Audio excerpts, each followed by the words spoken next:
This is a one-speaker meeting, so please welcome our speaker tonight, and it's Michael.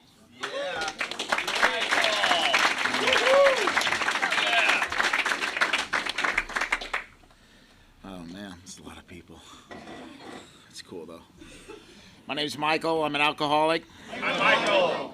It's nice to be here. It's nice to be anywhere, actually. I hate shit in my pockets. So, and the nice thing is I don't have a weapon, which makes it easy actually for me. I never thought there would be a day where I wouldn't have to carry a weapon. I mean, it's just the way it was for me. And, I got no weapon, so that's good. Just saying it out loud so I can remind myself. Thank you guys for having me come share at the meeting.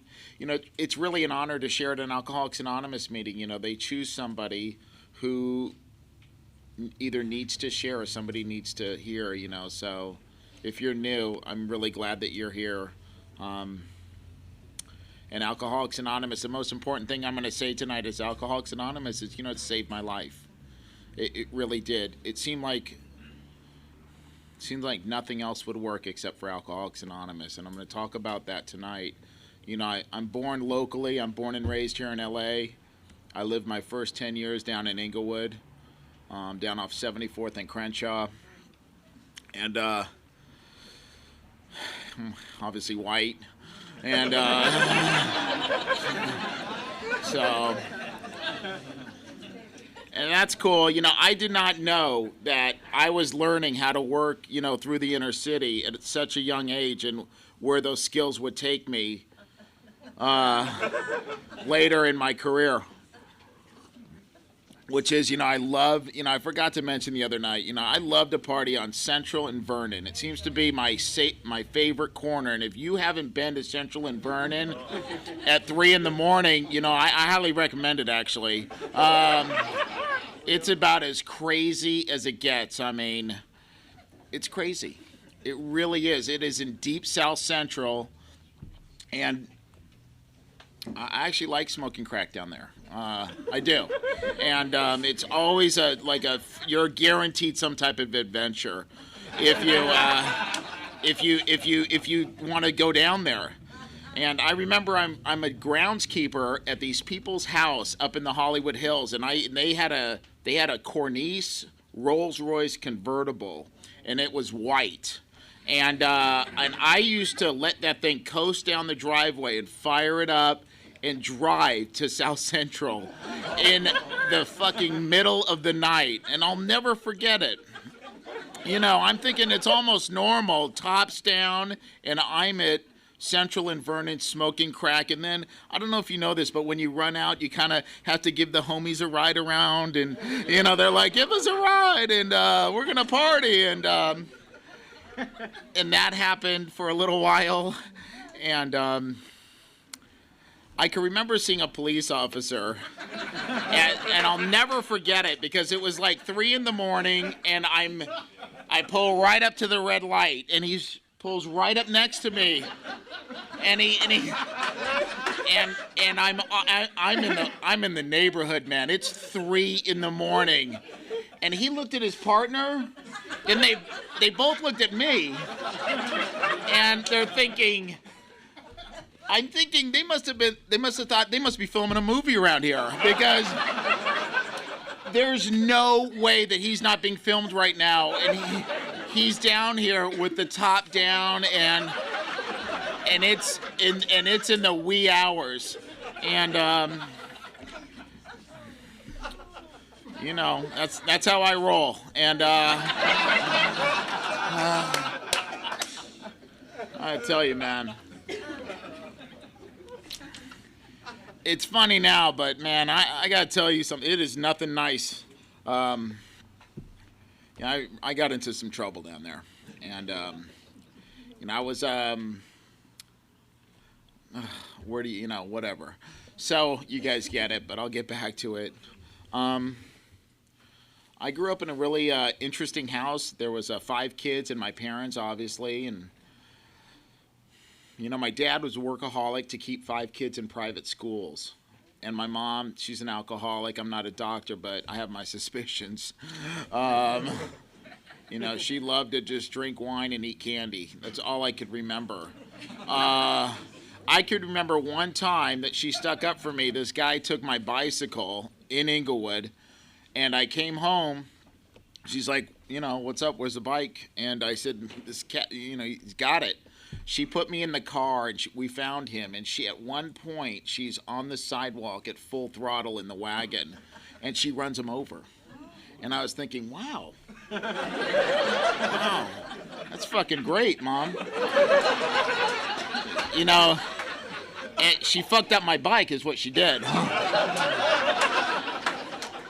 Totally unrideable. And I was young, man. So it was, this is exciting for me. And it was right at that time. It was like first and second grade, and we're all 5 kids are in this school. And I'm just getting started with my first addiction, which is fire. I know this isn't a fire meeting, but that was my thing. Way before anything, it was fire. And if it burnt, I was lighting it. And that went on for a long time. And then all the trouble and the fire marshal and the police and the principal, and you get it, right? And so I stopped actually. But I picked it up later after we moved into LA, because I had done all my damage of the fire in Inglewood. It was over down there because they already had me pegged. And we moved up to Hancock Park, moving up like the Jeffersons, man. We moved into this great house, and while I'm living in Inglewood with my folks, my mom is severely beating me. I mean, severely. She's beating me within an inch of my life almost every day. It's not why I'm an alcoholic. I mention it just so you know that I felt different as a child. And it's just the way it is. And that happened for a long time. And I could always remember her taking me to the emergency room and her giving me this specific story of what happened to me. And I'd have to tell it over and over. Because you didn't talk about that back then. I wasn't able to talk about it with really anybody. There wasn't the awareness that there is now.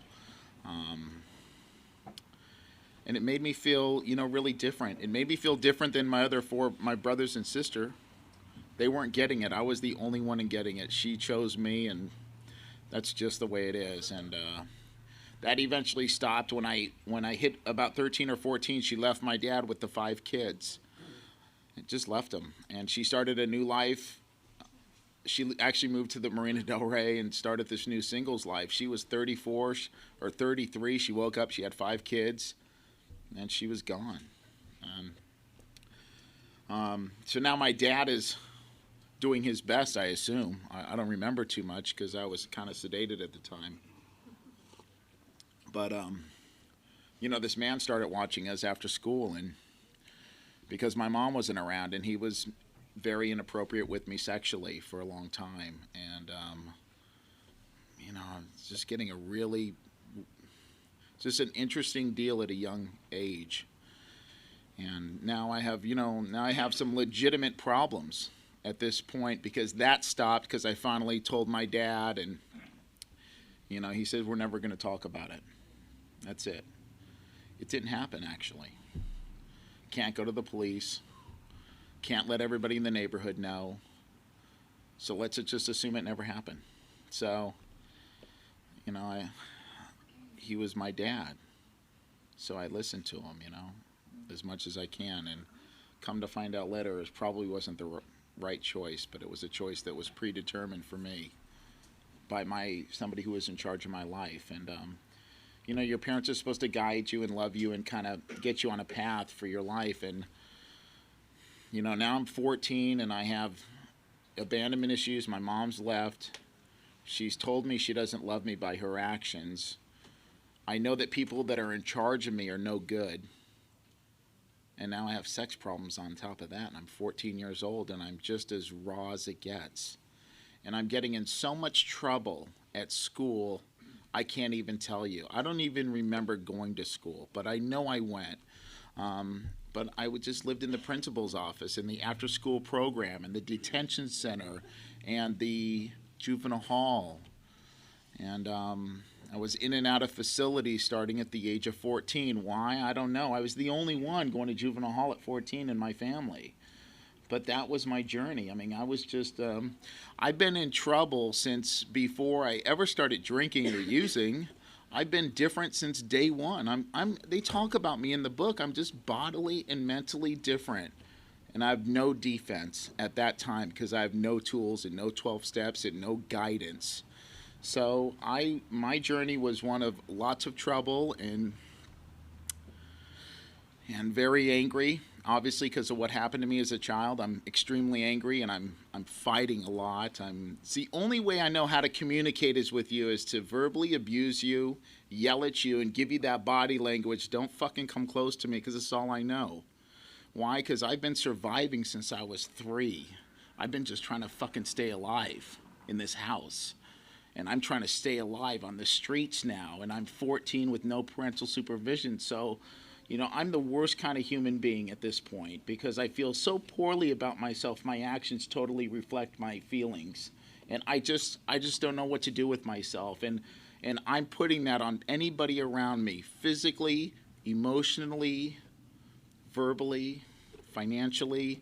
I'm just I'm just a bad kid at this point because I don't know what to do. And now I'm getting in a lot of trouble. And now it's getting more severe, actually. And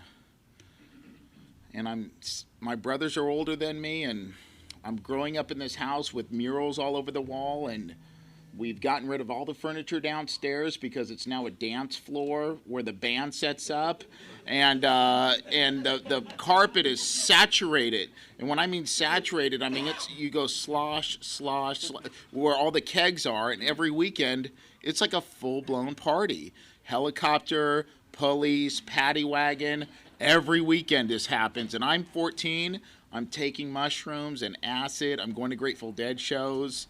My brothers are older and very influential at that time. I want to do whatever they're doing. I want to deliver drugs for them. I want to ride around on my little dirt bike with a backpack full of whatever.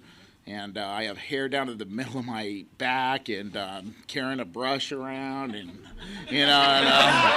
just all the craziness that goes along with it. I mean, I am a hesher, and I am that's it, man. I am the home. Oh, God. Nice. She's fucking hot. So,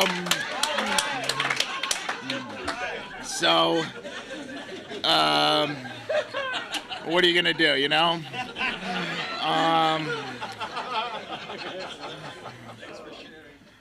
Right. Haven't shared with her yet, actually, but I'm sure that's coming. So, I hope. Just kidding, actually. I'm really just kidding. It's home of the 3-day rock event, the Uz Festival, Live Aid, Farm Aid, Rite Aid. I'm going to all of them, man. I'm going to every 3-day rock event happening, and I am as high as it gets. I mean, I'm stealing cars just to go, and then I just leave them. Glen Helen, I mean, I've been to all of them. I mean, I just, at a different level. I remember one particular Uz Festival, this guy had a vial of liquid acid, liquid L25, and he's dropping it in little things, and he's got his little eyedropper, and then he's got just the vial. And he told me to hold it, and I'm thinking, God, there's nothing in here. So I put some water in it, and I shook it up, and I just drank it. And he's like,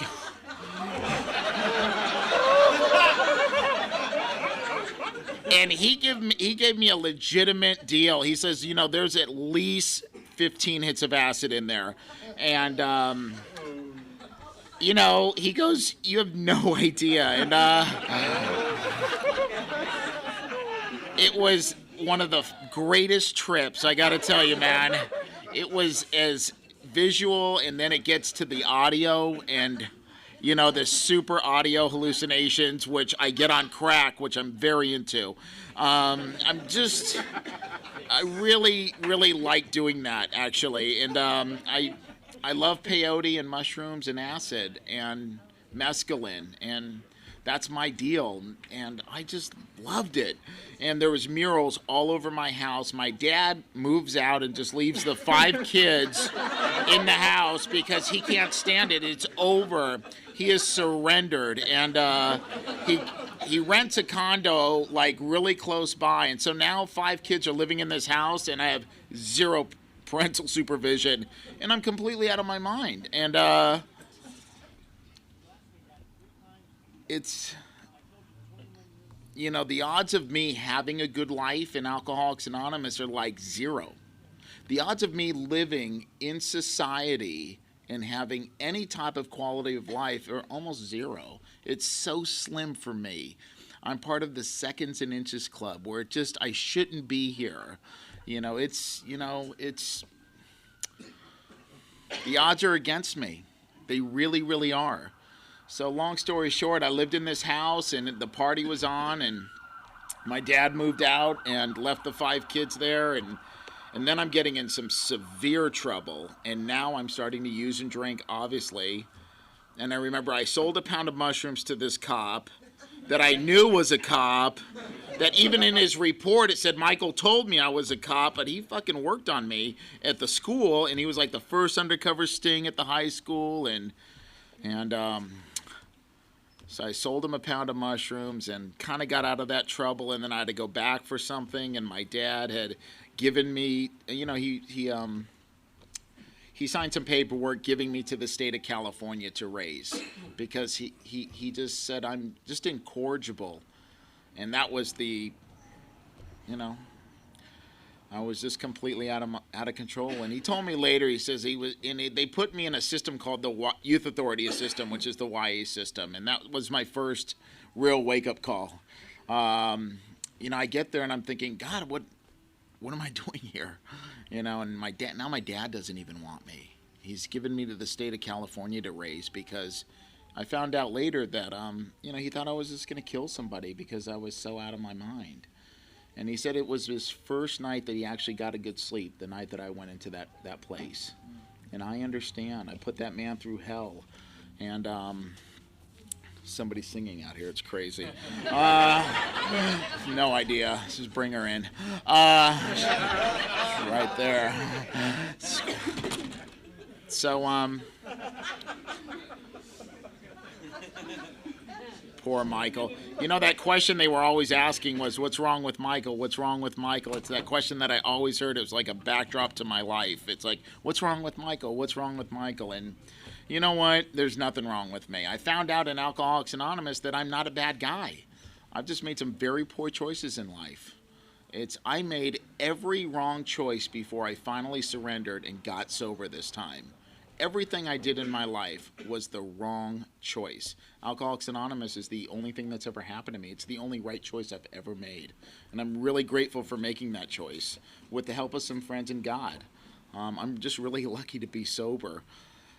So I had to hit the streets after my dad sold the house. I didn't want to move out because I had nowhere to go. And then, long story short, the guy who bought the house asked me to leave because I didn't want to go. And I just was living there, and the house was empty except for my room. And he's like, you got to move. I bought the house like a month ago. And I'm thinking, what are you talking about? Like, where am I going to fucking go? And that was a whole thing. I threatened to burn the house down if he called the police, and he knew I would because he lived next door, and he saw all the carnage, and he saw the 30. I'm the guy that sat in the car and partied all night long in my driveway and got my friends in there, and the car had no motor in it, but I mean, I just envisioned myself driving and having a great time, and I'm gonna get this car running. I'm gonna buy a motor. I'm gonna get it all up and running, and I actually didn't. I lost that car. It was a great car, actually, but I had a bunch of those projects around. I had like 6 cars and nothing ran. So it was like a junkyard, and I remember the day they pushed them all out in the street, and they said, good luck. Parked them all over the place, and I'm like, don't touch them, anybody, and they were just junk. So I had to hit the streets because I had no place to live, and I lived on the streets. I lived on the streets for 10 years with no address and no home. And I'm not talking, oh, hey, calm down, honey. So I was, just kidding.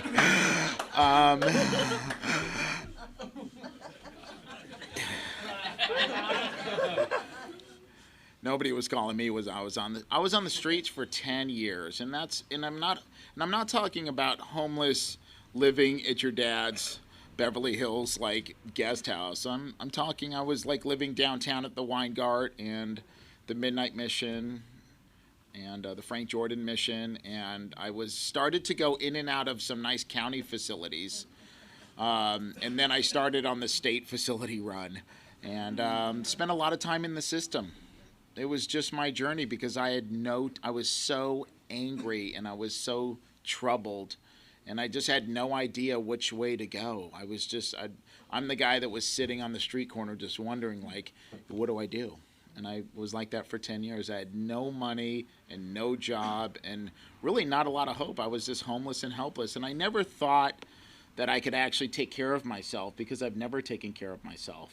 And Alcoholics Anonymous has taught me, to take care of myself and pay my bills and have a mailbox and, all that stuff. I wandered the streets for a couple years, and my sister had went into Alcoholics Anonymous. I remember that. It was 21 years ago, or 20 years ago. I think she just celebrated 20. And, I heard about it, and it kind of sounded, I wasn't that busy at the time. So my social calendar was like just hiding from the police, really. I mean, that's it. That's it. I mean, I am the king of hiding from the police, and the helicopters, and then get out of the area where they can see the infrared heat on the body. So I'm underneath cars, and I'm just. There's nothing like hiding under a car and having a possum come right up to you. And being completely cracked out of your mind, and you can, and you're like, and the possum, and I'm like, God, fucking pick the wrong car, and oh, it's just sad. And, it seems like all four kids in my family, their lives were like moving forward. They're in college, they're jobs, they're doing their thing, and I'm running from the police for 10 years. I don't even have ID anymore because I can't be me because I always have a warrant out for my arrest, and I have no place to live, and that's it. That was my life for 10 years, and then I followed my sister into Alcoholics Anonymous, kind of. I started going to CA meetings over at Cedar Sinai. I'm in a stolen Subaru, and I was hanging out with these guys, and somebody had to make a beer run. I'm like, I'll go, and the guys gave me the keys to the orange Subaru wagon. I remember driving to the store thinking, this is my house. You know what I mean? This is it. I mean, this is it, man. This is it. So I never went back, and it was a whole thing. And then I would look for the crack pipe in the car, so there was no more dash and there's no more anything because I completely dismantled the car looking for it. And the hood and the dash and the air conditioning thing out, all of it. And I had lost the key, so I just had something shoved in there. And so I'd have to take off the battery cable every time because the ignition was frozen on 24 hours a day. And I would have to bump start it because there's no more key. And, I lived in that car for like a while, man. I ran into this guy at an Alcoholics Anonymous meeting, and I took care of him, man. I paid him for the car because that's what I've been taught there. What I've been taught here, you got to pay your debts. And I was driving to meetings, and I was trying to get sober. My friend was taking me to meetings, and then I got pulled over in the car on the 5 freeway going to Canyon Country for the promise of like 1 beer. And I'm like, I'm on my way, you know, and I remember getting pulled over. It's like 4 a.m, and I'm on the 5, just, you know, the Subaru wagon that is, and has all my shit in. I've put together some clothes and a blanket. And I remember the cop, he pulls me over and I got nothing. And I said, fuck it, I'm just going to give him my name. I surrender. So I gave him my name and he went back to the cop car. And I see him in the rearview mirror, and I know he's pulling the car up, and it's stolen, and I got 4 or 5 warrants. I know it. It's good. I need a rest, man. I need a fucking rest. This is just what I need.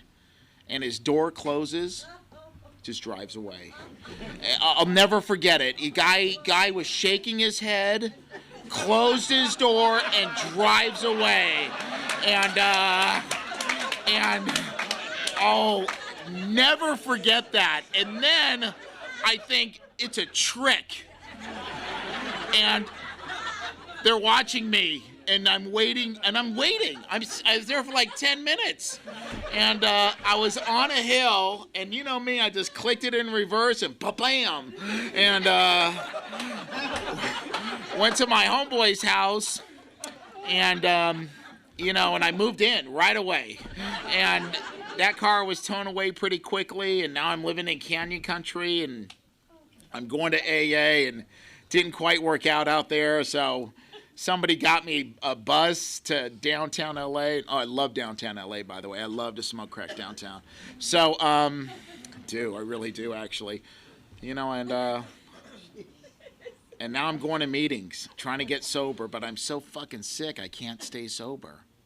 I'm so damaged, I can't give myself a break. I just can't.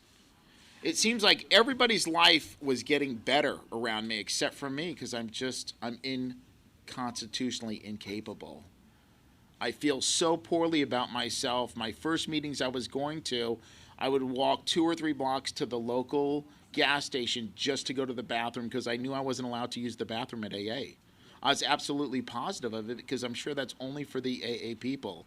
And I'm so sick. I just had that dirty feeling. That dirty feeling I've been walking around with since I was a fucking child.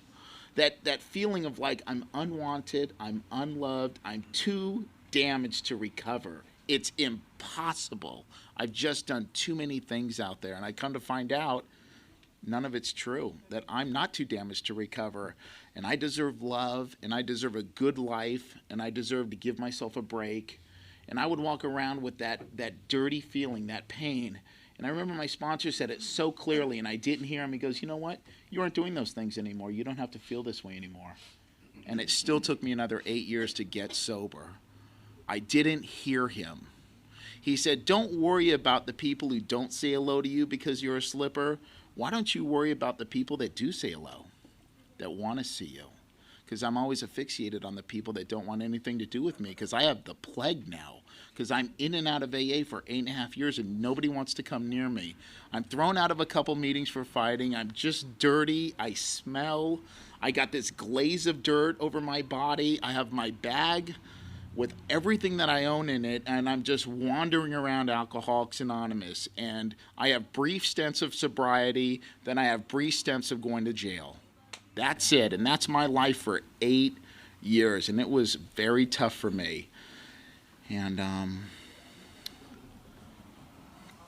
I just didn't think it was ever going to work for me.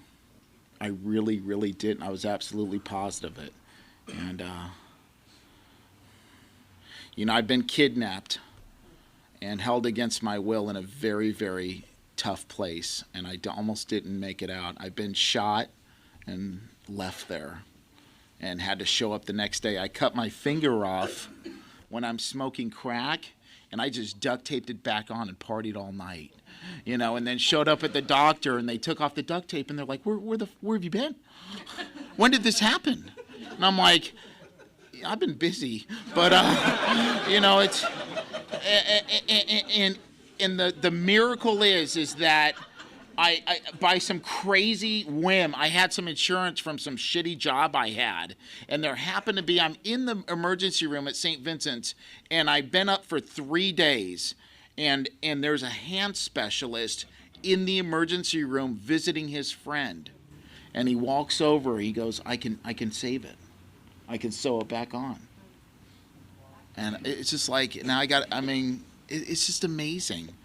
And, it's just like little miracles like that God kept wanting me to live. He just wanted me to open up my heart and wanted me to recover, and I just was incapable because I felt so poorly about myself. I just didn't think that I was worthy of a good life because I've never been told that I'm worthy of a good life. I've never been told that I could have a good life. Nobody ever told me if you make a little money, you can have a nice little house, or if you live like an animal, this is where nobody ever taught me anything. I'm self-taught since I was a kid. It's mostly because I'm so defiant, and the only way I know how to communicate again is with my mouth and my body. I was completely unapproachable when I came to Alcoholics Anonymous. Not many people wanted much to do with me. And I was dropped off at a Pacific Group meeting 19 years ago. And I remember walking in that meeting, and my sister was there, and she's like, I've been praying for you. And I'm thinking, I hope nobody saw you. I'm embarrassed for you. That's the first thing that came to my head. I felt like, God, you've been praying for me? What a waste of fucking time. Why would you want to pray for me? I'm thinking. I'm just here for a second. I'm just here to get a little breather. It's not like this is going to work for me. I'm like a caged animal that's just let out every now and then and just brought back. And that's the way I feel all the time. It's not like it's a feeling just for a minute. It's the way I'm awake and I'm asleep. It's the way I feel about myself. And, I didn't get sober 19 years ago, but it started my journey in Alcoholics Anonymous, and I'm in the Pacific Group, and I'm slipping in and out, and then I'm launched from that place. I'm like asked really not to come back, and nobody could hang out with me because I'm just bad news. And I'm in and out for 8 years, and by the way, I was in handcuffs within my first hit of crack. When I was 20 years ago, first hit of crack, I'm in handcuffs like 6 hours. I just got right to it. And my last slip, I was in handcuffs within 24 hours. I'll never forget it. I go to this guy's house, and I end up getting loaded. Long story short, the next day, he's like, you got to get out. And you know what I told him, man? There's no way. I live here now. We're smoking crack now because you told me, you told me last night that it's on and I don't have to worry. Remember that? And long story short, some phone calls were made. He's like, fuck it, I'm calling the cops on both of us. And they fucking showed up, man. He was like, anything to get you out. And what are you going to do? What are you going to do?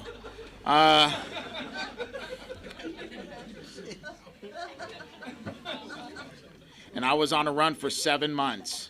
And I caused a lot of damage. And I remember going to my dad's office downtown, and he works at the courthouse, actually. It's a whole nother thing. He's one of the guys. And he got me out of a lot of stuff. But there was at that point where he couldn't get me out anymore. Crimes got too severe. And they used to always say, God, is that David's kid? And I'm just with 4 on this side and 3 on that side, and we're all chained together. And I got some crazy color on, and, and whatever. Fuck. So I used to go to my dad's office and get money. And I remember one particular Monday morning, I'm waiting all weekend for this one because I'm running downtown, and I've given up the shoes, and I gave the jacket up, and I've just given it all up. So I got socks on, and I've been running in the socks for 10 hours, and in and out, and I'm so dirty because you get dirty downtown. When you're smoking in the alleys and in the doorways and in the crazy motels, which is a whole nother meeting for me, just get dirty. And you get that glaze. And you just meander around downtown. And the police go by and they're like, oh, poor guy, And so I went to my dad's office. I got some money. I went downtown. I went to Broadway and 6th. I got some slippers. I got $90 worth of dope. I put it in my mouth. I run across the street to the hotel. This cop's standing in front of the hotel. I didn't even see him. He said, come here. I was like, oh, shit. So I swallow the dope, obviously. And he goes, don't jaywalk. And he walks away.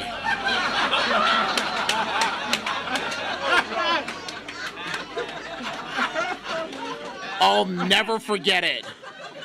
I'm like, you got to be kidding me. I didn't even have to say anything. So I'm right back in my dad's office, and he's still in the meeting, and he's like, and just as dirty, but with slippers. And he storms out of his office, and he goes into the conference room, and he hands me all the money in his pocket. He just hands it to me. He goes, "That's it. Never want to see you again. We're done. You're not my son.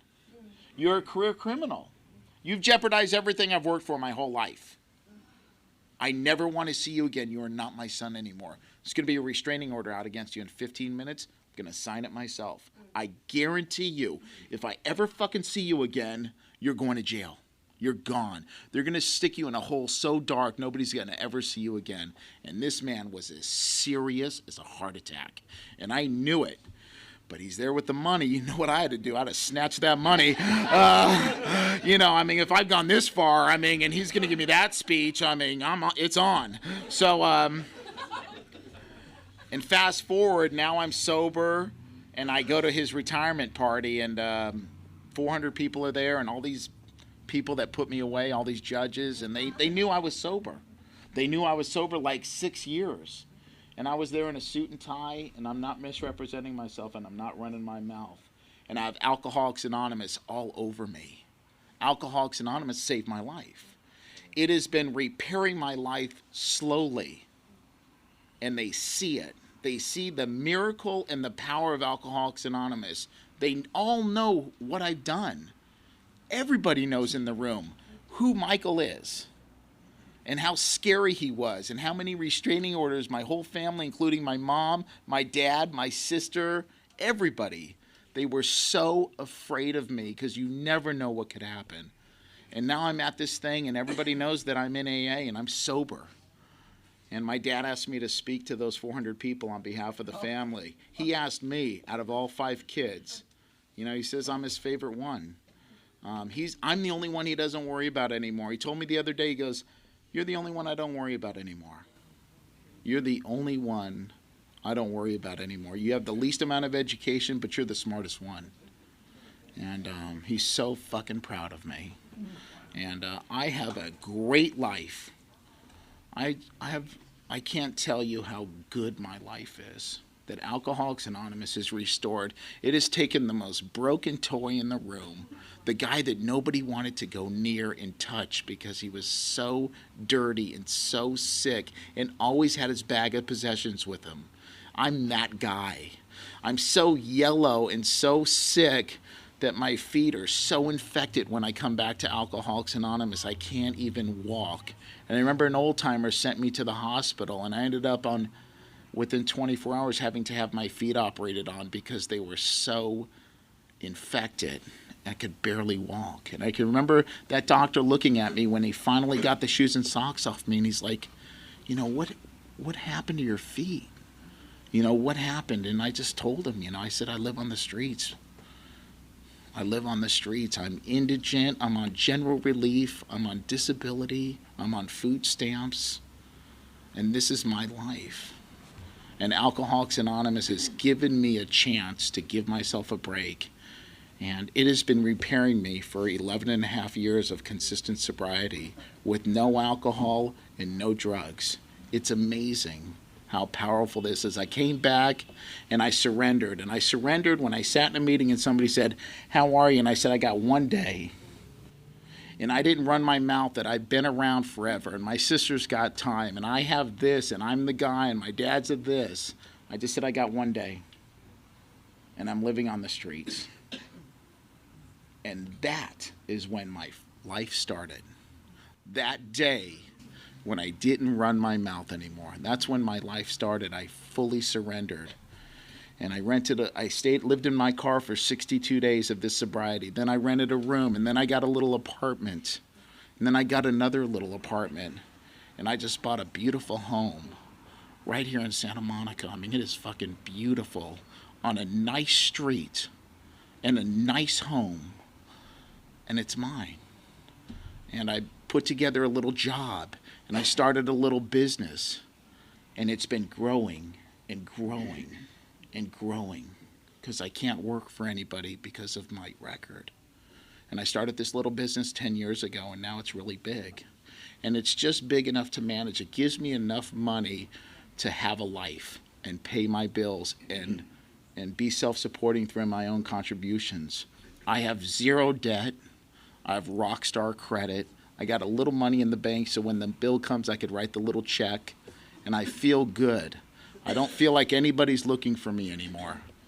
And Alcoholics Anonymous has given me a great life, and I can't tell you in 20 minutes or 30 minutes what it's done for me, but I can tell you that I felt brand new for the first 9 years. And when I took my 9-year cake, I finally sat down. I'll never forget it. I took my 9-year cake, and I was thinking, God, I finally put together some time. I felt brand new for 9 years. I was that sick and that uncomfortable.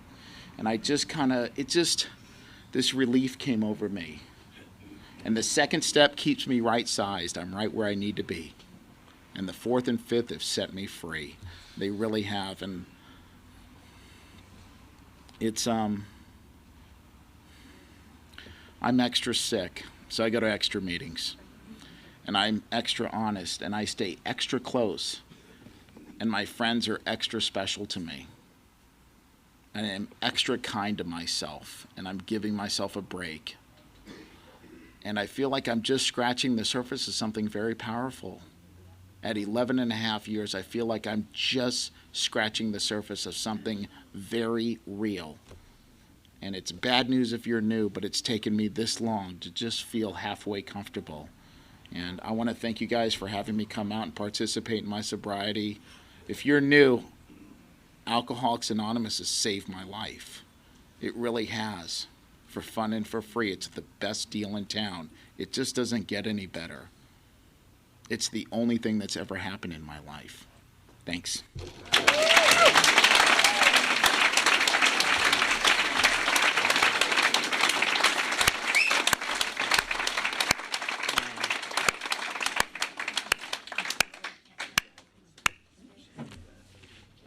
Wow, it takes a second to catch my breath. Thank you, Michael, so much. Wow.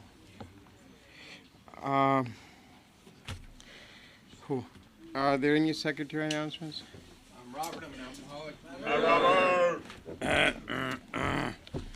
I really feel like I need a couple minutes before I have to come up here all freaking choked up.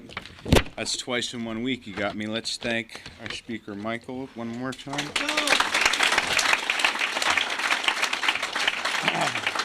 Let's thank Adam for leading a great meeting. Who were our newcomers, out-of-towners, and chip people today? Michael. Thanks, Mike. Blessed with a whole bunch of newcomers tonight. Richard, Yvonne, Mike, Carl, Sean, Lori, Eddie, Brian, Lenore, Glenn, Roseanne, Terry, Lon, David, Lee, Herbert, Dave, Tom, and Damon. Welcome home. Hell yeah, please keep coming back. Congratulations to Chip Takers, 30 days Timothy, and 60 days Paul, 90 days Daryl, and 9 months Marnie.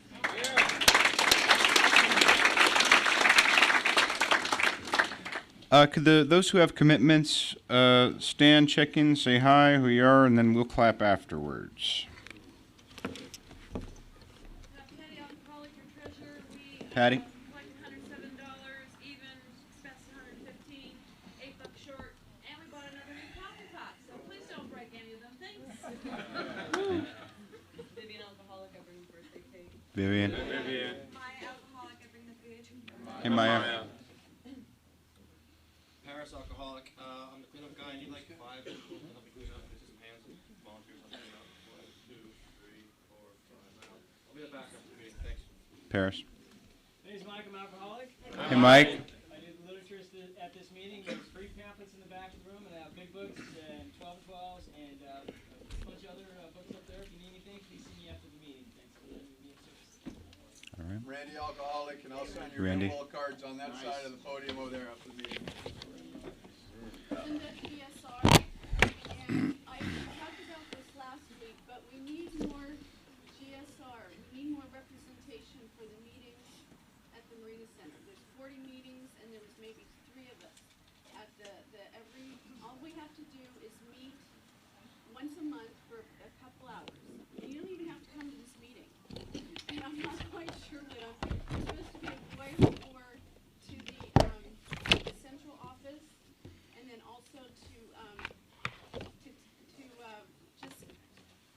represent this meeting, but we need more representation for this meeting. So if any of you go to any of the other meetings for the Marina Center, try to get a GSR to come to that just once a month for a couple hours. General Service Representative. I'm Jim, an alcoholic. Jay. And if you're new, service is a great way to stay sober. It's really helped me a lot. And one way to do that is to help out with H9. We help bring panels and literature into facilities that we heard a lot about today. And it's a great program. And so please give John some support. My name's Damon, and I'm an alcoholic, and I'll be your new chipper. Right on, Damon. AK, on behalf of my partner Orion, we comprise the two-headed monster that is the coffee committee. Now, last week Paris, my friend Paris told me our coffee sucks. See, if anybody, can I go and see a show of hands? Anybody know what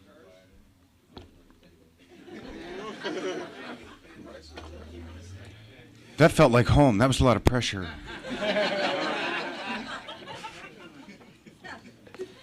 Let's thank them one and all. Oh, there's Dave. Come on, Dave. An alcoholic named Dave. I recorded this meeting. If you'd like Right. a CD of Michael's talk, come see me afterwards. I'll have a CD next week. And he spoke Friday, and I happen to have a lot of those tonight also. So if you need one tonight, come see me. Thank you. Thanks, y'all. By the way, the no accept single seat saving thing seems to be working out pretty well. If it's a tough adjustment, I'll just come Thursday instead of Wednesday because I hate conflict. But it seems like it's working out pretty well. That was a fun night. And I'll turn it back over to Adam. Thank you for letting me be of service.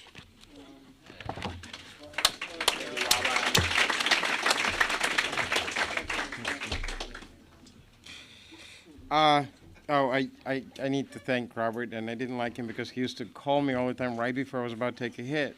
And I told him, I'll call you right back. And I hang up the phone on him.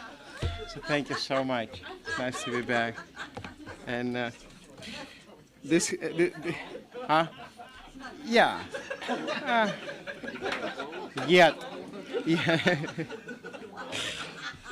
This has been a regular Wednesday night speaker meeting. Thank you for coming and keep coming back. Now, after a moment of silent meditation for the alcoholic who still suffers, would you please lead us in Lord's Prayer? Thank you.